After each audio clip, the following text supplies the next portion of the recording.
इस खास चर्चा में स्वागत है। आज हमारे पास जो नोट्स हैं उनका शीर्षक है सफलता का सूत्र, सकारात्मक सोच और अनुशासन। हाँ, ये नोट्स बताते हैं कि सफलता पाने का एक खास तरीका है। बिल्कुल। और इन नोट्स का मतलब सबसे बड़ा दावा ये है कि असर बदलाव वो तब आता है जब हमारी सोच बदलती है। तो चलिए देखते हैं कि इन नोट्स में अंदर क्या है, क्या गहराई है इसमें। ठीक है। तो नोट्स में ना 3 खास बातें हैं।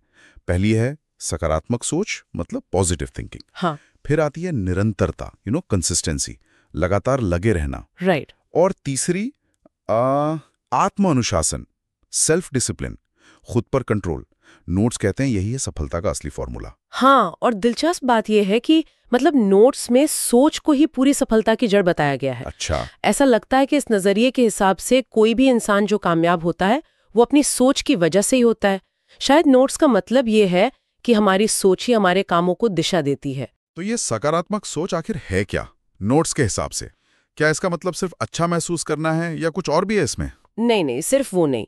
नोट्स इसे सिर्फ अच्छा महसूस करने से ज्यादा बताते हैं। ओके। इसमें लिखा है कि मुश्किल हालात में भी उम्मीद बनाए रखना और जानबूझकर अच्छी बातों पर ध्यान देना, वो है सकारात्मक सोच।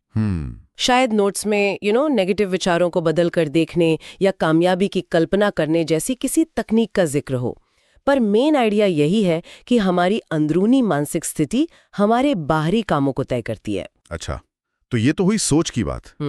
अब आते हैं निरंतरता पर, कंसिस्टेंसी। नोट्स कहते हैं कि ये बहुत जरूरी है। बिल्कुल। लेकिन इसका सकारात्मक सोच से क्या लेना देना है? नोट्स कैसे जोड़ते हैं इन दोनों को? हाँ, यहाँ एक और दिलचस्प पहलू है। नोट्स इन दोनों को सीधे जोड़ते हैं। अच्छा। सकारात्मक सोच से हिम्मत और प्रेरणा मिलती है, सही बात है। लेकिन निरंतरता वो उस प्रेरणा को आदत में बदल देती है। आदत में? हाँ, नोट्स शायद इस बात पे जोर देते हैं कि बड़े बड़े काम करने के बजाय रोजाना छोटे छोटे कदम उठाना ज्यादा असरदार होता है। रोजाना छोटे कदम? हाँ, भले ही नतीजा तुरंत न दिखे। जैसे हो सकता है नोट्स में रोज 15 मिनट अभ्यास करने जैसा कोई उदाहरण दिया गया हो।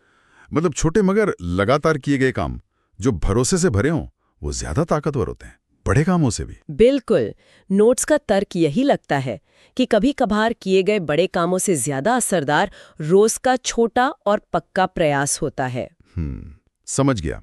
और तीसरा खंबा है आत्मानुशासन। ये निरंतरता जैसा ही है? नहीं, मेरा मतलब नोट्स इसे अलग कैसे बताते हैं? क्या दोनों एक ही चीज नहीं है? ये अच्छा सवाल है। अगर हम इसे बड़े नजरिए से देखें तो निरंतरता का मतलब है किसी काम को लगातार करते रहना। हाँ। लेकिन आत्मा अनुशासन इन नोट्स के मुताबिक उन चीजों से खुद को बचाना है जो हमें अपने लक्ष्य से भटका सकती हैं। अच्छा, जैसे डिस्ट्रैक्शंस? हाँ, बिल्कुल। ये वो ताकत है जिससे हम फौरी मजे को छोड़कर लंबे समय के फायदे के लिए टिके रहते हैं। और इसकी ताकत भी उसी शुरुआती सकारात्मक सोच से मिलती है, ऐसा नोट्स कहते हैं। नोट्स में शायद अपनी इच्छाओं पर काबू पाने या जब मन ना हो तब भी प्लान पर टिके रहने की बात कही गई होगी। तो मतलब ये तीनों जुड़े हुए हैं? हाँ, नोट्स एक साफ तस्वीर पेश करते हैं। सकारात्मक सोच से नजर और हौसला मिलता है, निरंतरता से आदत और रफ्तार बनती है, और आत्म अनुशासन ध्यान बनाए रखता है और रास्ते से भटकने नहीं देता। ओके। ये तीनों मिलकर ही वो फॉर्मूला बनाते हैं जिसका जिक्र नोट्स में है। तो कुल मिलाकर बात यह है कि इन नोट्स का निचोड़ यही है कि कामयाबी की चाबी हमारे अंदर ही है। अपनी सोच बदलकर, लगातार काम करने का संकल्प लेकर और ध्यान बनाए रखकर। ये काफी हद तक मतलब अंदरूनी दुनिया पर फोकस करता है। बिल्कुल। और यहीं पर एक जरूरी सवाल उठता है।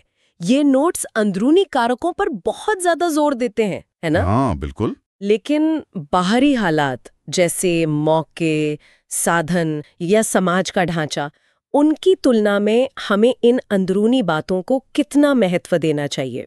सही बात है। नोट्स तो यही इशारा करते हैं कि अंदर की दुनियाएं सबसे अहम है, पर असल जिंदगी में इन दोनों के बीच का संतुलन क्या है?